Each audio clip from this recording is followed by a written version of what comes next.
There's still ways to get relatively cheap and even free music in 2026. I was able to get his entire discography for $1. Hi, I'm Ree, and welcome to the video.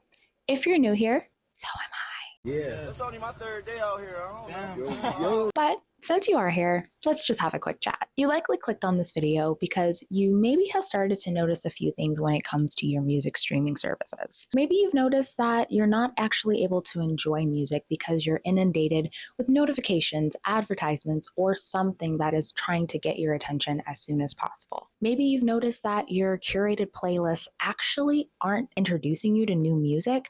They're sort of just keeping you in a vicious loop. You may have also noticed that you're paying more every single month to have music that you don't really own and can be deleted or modified at any point in time. Or maybe you've noticed the ongoing trend of people switching back to tech and electronics from yesteryears to get their time, attention, and autonomy back, while also having full control over the music that they are listening to.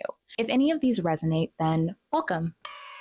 You're in the right place. Last year, I decided it was time to ditch streaming for a dedicated offline MP3 player. I've documented the entire process, and today I want to share a little bit about how I made the switch, why I made the switch, why I'm never going back, and how you can easily make the switch for yourself.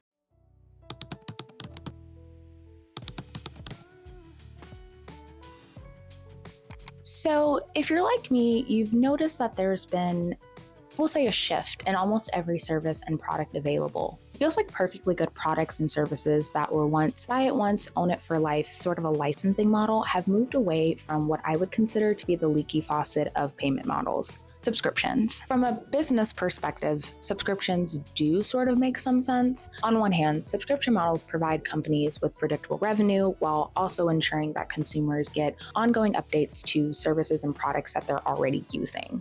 I personally don't really use a lot of streaming services, and I tend not to have a lot of subscriptions just in my life.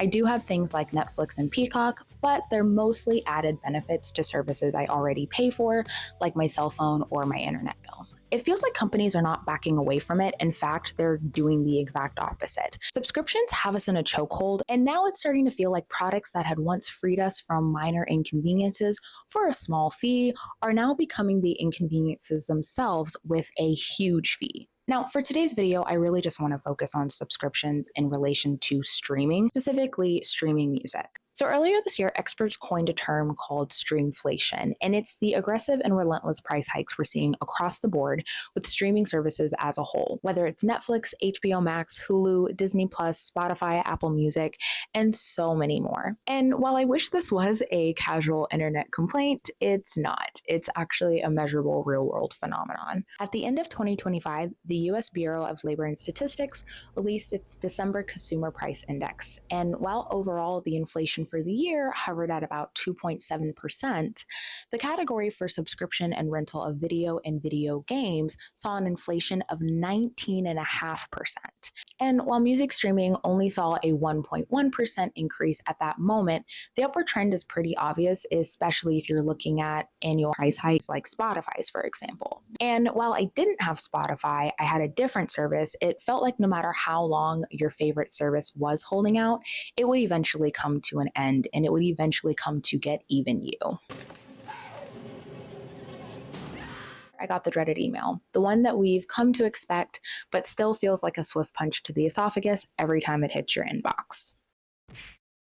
The dreaded subscription increase notice. So as someone who had Apple Music, I'm genuinely not surprised. I feel like it was a pretty long time coming. Since its launch in June 2015, Apple Music has kept their music subscription price at a steady $9.99 a month. The jump to $10.99 was, again, hardly a surprise, and it wasn't that big of a deal. It was just $1. Technically 100 pennies that will never be produced again, but again, $1. Not that big of a deal, right?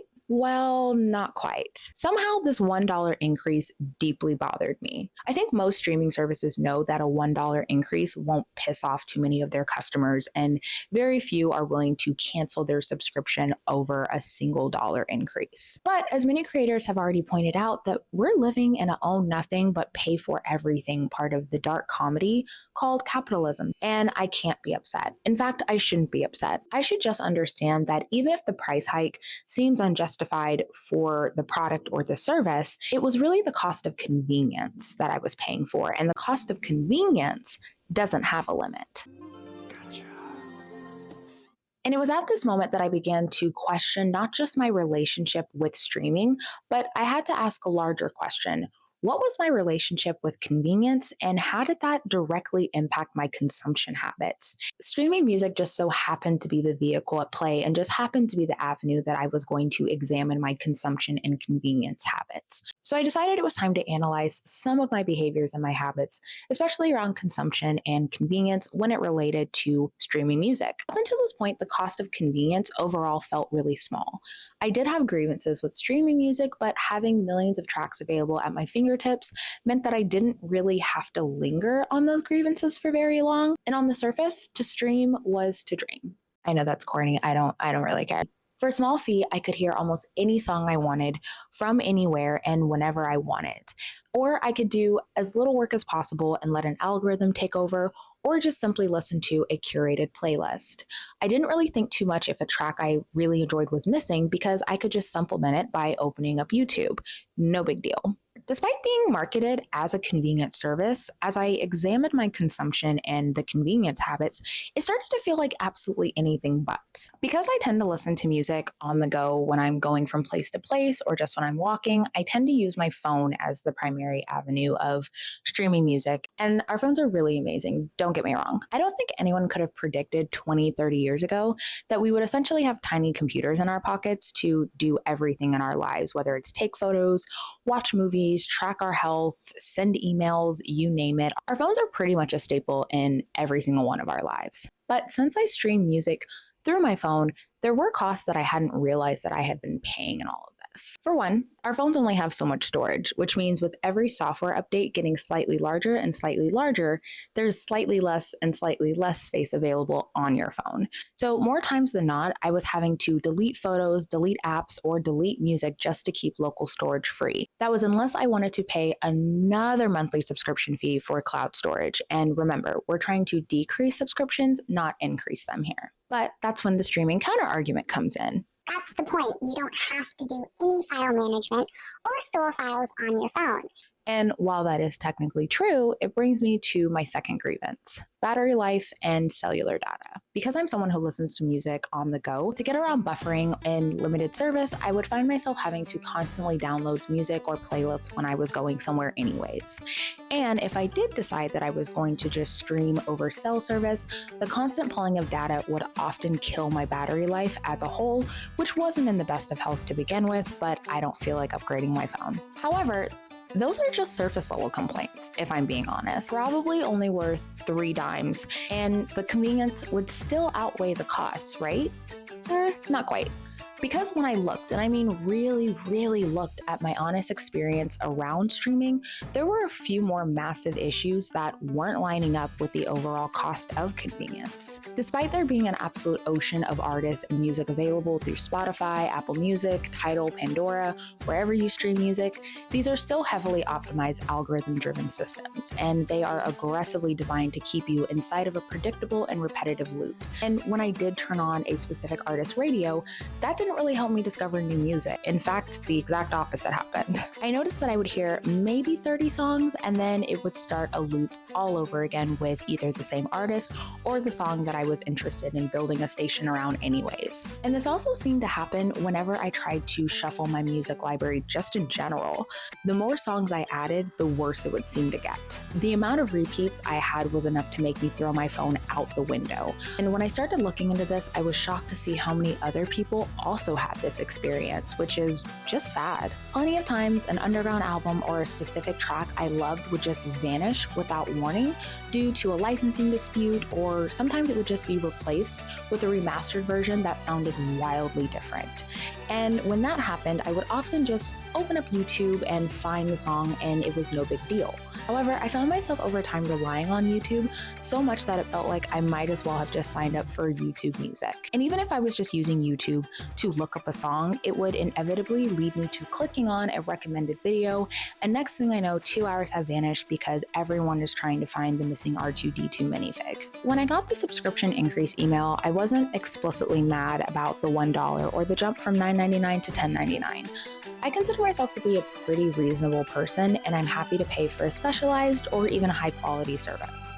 So I decided to do some research using YouTube and Reddit to get some ideas. I knew for a fact that I wasn't the only person who was done with streaming and wanted to break free for an offline option. So after doing a little bit of digging and a little bit of research, I eventually stumbled upon the Build Your Own Device communities here on YouTube and on Reddit, and ultimately ended up finding what I would consider the holy grail of answers. The solution to my streaming dilemma was so simple, I'm pretty sure 12-year-old me could have figured it out, and I'm 200% sure that she did. I got an iPod. Enter PinkPod, or my iPod 5th generation. Now, I want to start off by saying that the answer doesn't specifically have to be an iPod, but choosing to switch back to a dedicated offline MP3 player was a decision that was so simple, I'm surprised it took me this long to actually look into it. When I first initially started this project, I was open to MP3 players, but I wasn't sure which one I wanted to go with, and for a while was actually considering, I think, getting the Snow Sky. I'll include it somewhere. I think collecting music has always been a very special practice, and I love that it's evolved over time. And it really didn't matter how you chose to listen to your music, whether it was a cassette, a CD player, a playlist, a vinyl, your music library was as unique to you as a thumbprint. Music libraries were a personal collection of songs and feelings and experiences that represented the intersection of one's identity. So growing up, I didn't get into cassettes, but I did get into CDs and eventually get into MP3 players. Now, out of all the MP3 players that are available, I did choose the iPod Classic for a few major reasons, starting mainly with just sheer nostalgia and familiarity. I owned quite a few MP3 players growing up, from the Zune to the Creative Zen to quite a few iPods, and frankly for me, the UI is just iconic, and nothing beats the tactile feel and the clicking sound of the wheel itself. I find it super easy to use, and it works right away, especially since Apple basically streamlined the syncing process between iTunes or the music application. So when I first picked up my iPod, I knew that it was going to need some TLC right out the gate. And one of the very first things, or the very first few things that I decided to do, was replace the screen and replace the outer shell itself. And again, because it's about 25 years old, I did have to replace the battery because unfortunately it was a little bit puffy. And if you don't replace the battery on the older iPods, it can puff to the point where it presses against the screen and cracks it. One of the upgrades that I did in addition to the body and the battery was actually switching out the old spinning hard drive for a iFlash quad drive. Flash quad lets you expand storage using standard SD cards, and it makes the device incredibly light, completely silent, and in my opinion, a little bit faster. So I'm pretty sure this is technically the third version of my iPod upgrade. The first one was the pink and white. Unfortunately, I dropped it while I was walking my dog, and because it is older tech and it's very sensitive and fragile, I had to end up doing a emergency surgery, which then led us to the pink and black version. And then finally, I did this most recent upgrade, maybe about like 3 weeks ago, and I completely love it. I decided I wanted to change out the click wheel for this sort of atomic pink, atomic purple look. And I also switched the back of it. I originally had a thin shell on it, and I actually upgraded to the thick shell. And in my opinion, I actually like the way it feels a little bit better. It fits in the hand better. It's just more natural to hold. I like the way it feels in my pocket. There's so many different companies who have come out with different specific pieces related to the iPod. So you're actually able to do some really cool things that you weren't able to initially do when they first came out 20 years ago. If you need any replacement parts for your iPod, I highly recommend Elite Obsolete Electronics. This is not sponsored. This is not an advertisement. I've just been basically working with them over the course of these 8 months to build the different iPod versions that I've wanted, and they have great customer service and great options. So highly, highly recommend. And if you ever get anything you're not sure about, again, the return process is also pretty great as well. So before you do any of the upgrades to the iPod, you probably may need an iPod to begin with. And you're in luck. You can find them pretty easily. One of the most common ways and kind of most recommended ways is to use eBay. You can find a lot of great deals on eBay. Outside of eBay, you can use Poshmark, you can use Mercari. I've also had really good good luck using Facebook Marketplace or websites kind of like OfferUp, I find that I get the best deals on there because it's individuals just trying to get rid of the items either in their house. I think I bought one for $50 from a guy who was renovating a house and they told them to throw everything away. So he ended up just selling the iPod to me for $50 and it worked perfectly. You kind of want to keep an eye out for the deals. It is possible to actually get an iPod for less than $120. At the time of purchasing both of my iPods, I think I purchased them for less than $100. So there is a way that you can get one relatively cheap. And once you do, you can then go ahead and start the upgrade process of the internal pieces. It's also worth calling out that the 5th gen is the easiest to upgrade, or kind of has been called out as the easiest to upgrade. There's tons of YouTube videos. There's ifixit.com that has a step-by-step guide on how you can perform many of the upgrades to the iPod yourself. Biggest advice when doing this is please go slow and be gentle. This is considered vintage tech, and more than likely many of these devices haven't been opened up in 10, 15, even 20 years since they first were shipped out to the stores or to people who were buying them. So be gentle, take your time, and I promise you will basically be able to get the device of your dreams by the end of it all. The other cool thing about the iPod is, in addition to the internal hardware and the external kind of body upgrades, you can also do custom firmware like Rockbox and get custom themes and different games. I personally do not have Rockbox installed on this iPod or my other, mainly because I'm not sure if I can do it on a Mac, but also, I kind of prefer the clean, straightforward native OS of the 5th gen. And even comparing it with the 7th gen, I find that the 5th gen is just a little bit more straightforward. And again, I prefer it. And because this whole project was really around just streamlining and improving my music listening and music consumption habits, I don't really want to make too many changes like adding games and things like that. I want to keep it pretty much strictly just a music device. Now, this is probably where you're asking me, why would you trade a digital cloud library with millions of songs for a device that's practically 20 years old? And I'm very, very glad you asked. 1, sound quality. Depending on your headphones and your ears, the debate between lossless audio and compressed streaming can go on forever. But if you're someone who can tell the difference between your headphone qualities, or maybe you can tell if the sound isn't as crisp, then this is absolutely for you. Part of the iPod Classics, particularly the 5th generation's cult-like following across the internet, is due to the infamous Wolfson digital to analog converter, or DAC chip. I believe Apple discontinued the use of the Wolfson DAC chip after the 5.5 gen, and as someone who has both a 5th gen and a 7th gen, I think the Wolfson DAC chip on the 5th gen sounds a little bit warmer, a little bit fuller, whereas the 7th gen feels a little bit more leaner and a little cooler. I wanted to include what the 5.5 gen or the Wolfson DAC sounds like when compared to the 7th gen's Cirrus Logic DAC. So see if you can spot the difference between the two. We'll start with the Wolfson DAC chip in the 5.5 gen.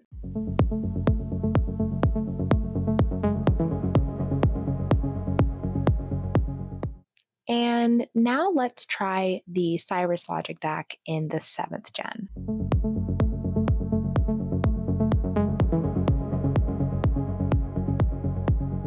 Neither one is necessarily better than the other. It really just depends on what your listening profile preferences are. I'm someone who genuinely uses both of them interchangeably. Sometimes I want something a little bit warmer and fuller.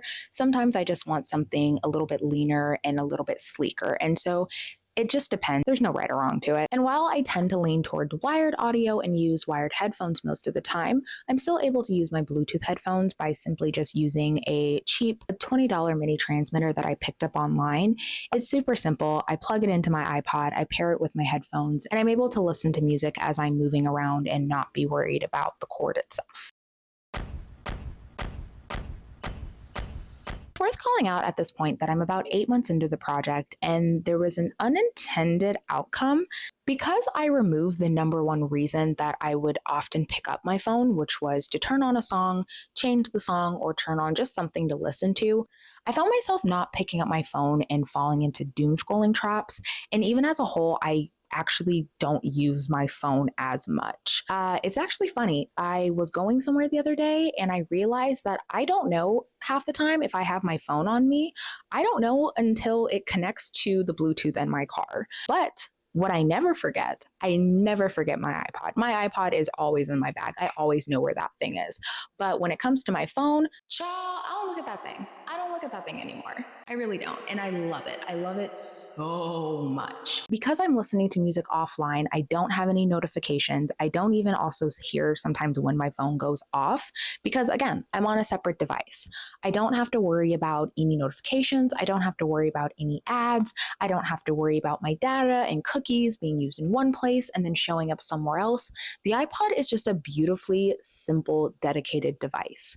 And there's no sudden digital distractions. And this is the area that I found to be the most interesting and the most rewarding. Now, I want to bring this back to the cost of consumption and convenience. One of the biggest benefits of streaming is we don't have to worry about file management. And let's be honest, file management is not sexy. It's not fun. It's tedious, it's monotonous, and it's time consuming. Nobody wants to spend hours sorting through folders or ensuring that metadata is correct and tracks aren't corrupted. But I think when we offloaded this responsibility to corporations and to companies, we gave up ownership, and not just any type of ownership, the ownership of things that we genuinely liked and genuinely cared about. One of my biggest frustrations with streaming music came after I noticed some of my favorite songs and albums were being quietly swapped with remastered versions that I absolutely hated. So switching back to an iPod meant that I got to control my files and I got to control the music that I was listening to. No songs were getting replaced or altered or deleted unless I explicitly decided to do so. Now, there's a certain part of the experiment where things actually got pretty interesting for me, and I don't know if this will be the case for other people, but it was really fun and kind of changed the entire project in my opinion. So as I was going through my media shelf and looking at some of my old vinyl, I happened to notice that I had quite a few vinyls from the 2010s. And if anyone remembers, during the 2010s, there was a record vinyl revival that sort of happened. So one thing that labels did was, in addition to the actual vinyl itself, they provided a digital download of the album as well. And so you would typically maybe pay $15 for the record, when itself digitally was $14.99 online. And so you basically got the vinyl for a penny. And so when I realized that I had quite a few records that came with digital downloads, this prompted me to go dig out a few of my old laptops and hard drives that I owned since I was basically in high school. One night I decided I was going to comb through every single one of these computers, drag them all onto a solid state hard drive, and basically find out what happened to some of the music that I had been collecting in my teens and early 20s. About 3 hours into this, I discovered the treasure chest. I discovered all of my MP3s dating back to 2009. And at this point, I think reality hit me because it felt like the clouds were opening up to reveal a beautiful, clear sky. And out of nowhere was DJ Khaled. Congratulations, you played yourself. And I'm not going to lie, that hurt my soul a little bit, because that's when I realized that not only was I paying for music that I already owned, I was paying for music that I didn't actually like or care for. And this actually brings us back to something that I was talking about a little bit earlier, which is it's interesting because I remember there would be bands that I liked. Some of those artists had the opportunity, once they signed to a larger label, to re-record the songs. And in my opinion, I found that they sounded drastically different. And there's one song in particular that I'm thinking of that I think they ended up using the re-recorded version for the music video, but either way, I always fell in love with the initial recording of it. Finding this old hard drive meant not only was I able to access songs that hadn't been remastered within maybe the last 10 years, but I also had access to the specific versions of songs like EPs and early releases that I had personally loved that just weren't available on streaming. Now, you may not have the time to sort through every single folder or even have access to your old hard drive, but there's still ways to get relatively cheap and even free music in 2026. Admittedly, I still do use iTunes because it is fairly convenient and it ends up in my music library on my phone if I'm ever in a pinch. However, if iTunes isn't your thing, you can also consider platforms like Qobuz.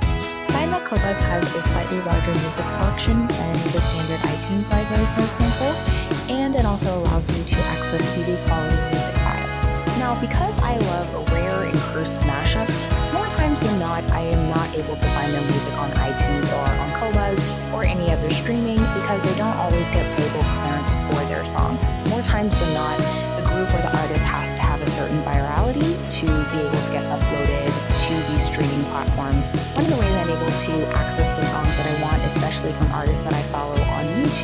is through Bandcamp. This is not sponsored again by Bandcamp. I just really enjoy Bandcamp. I like that I can just go find an artist and either pay them what they're asking for or pay a little bit more if I want to support their overall livelihood and great work. Bandcamp also allows you to download your purchased tracks in your preferred file format. So if you prefer at the lossless or WAV or FLAT, you're able to select how you want your files before you download them, as opposed to iTunes, which typically just gives you the standard file format. And in many cases, you can get really, really lucky. One artist that I love, who is the CEO of Cursed Mashups, I was able to get his entire discography for $1, and I can honestly say I listen to several of those songs at least daily, because several of them are on my workout playlist. If you're someone who wants to build a physical library of CDs, I highly recommend Half Price Books, Goodwill, and other thrift stores to find CDs basically that you can rip to your computer. I found an optical drive online for about $10, and it's really helped me the entire process and the switch. My last recommendation, I don't know if I'm allowed to say this, so I'm going to say it anyways. If you're just starting out and you genuinely do not know where to start, please utilize your local library system.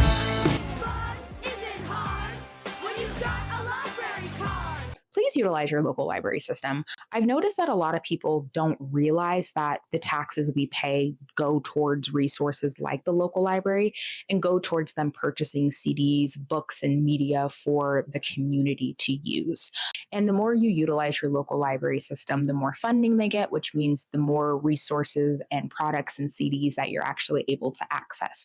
So if you get nothing from this video, nothing at all, please just support your local library. Your local library system is here to help you, especially in the switch, and it's really been critical, at least for me, in helping get a better control of my consumption and my convenience habits. So by the time I got to the end of this project, I basically realized that the cost of convenience was, one, negatively impacting my consumption habits. So not having a song available on Apple Music or on Spotify meant that I would have to go on YouTube. So I was consuming more. I also realized that I wasn't really enjoying the music that I was paying to listen to, whether it was a remastered version of the song or a push towards an AI artist. It felt like I had the illusion of control, but in actuality, I didn't. So whatever you decide, know that you get to decide what the cost of convenience ultimately is, and if it's negatively impacting your consumption habits. Personally, I've noticed that since I've switched to listening to music on a dedicated MP3 player, instead of just listening to music through my phone, I noticed that I'm able to get way into projects easier. I've noticed that my workouts are better because I'm not searching for a song or having to clear notifications. It just ultimately streamlined my life. And at the end of the day, isn't that the point of convenience? So whether you decide to listen to an iPod, a CD, a cassette player, a music box, know that you have a choice when it comes to your consumption habits, especially if it's not feeling convenient. As long as subscription prices continue to increase, the cost of convenience will not see a limit. It will just keep getting higher and higher. And now more than ever is the time to have the conversation if you want to continue consuming something that isn't actually convenient for you in the end. Have you made it to the end of today's video? Thank you so much for hanging out with me. So since I've started this project, it's sort of ignited a curiosity on what are some other tech devices that I can find to replace using my phone for. As we know, our phones are always demanding our attention, and I'm really excited to continue this project to kind of find different ways that I can separate myself from my phone while also utilizing some of the cool tech from previous years. If this is something that you're into, please subscribe. I think this is actually going to be an ongoing series. I already have video 2 planned out, and I'm very excited for it, as well as maybe video 3, but we'll get there. There's quite a few things that I do want to talk about when it comes to older tech and bringing them back into my life. So if that's something that you're interested in, feel free to subscribe. Also, let me know in the comments below, would you switch back to a dedicated MP3 player? And if so, would it be an iPod or something else? Thanks for hanging out. I hope I get to see you in the next one. And until then, I'll see you later. Bye.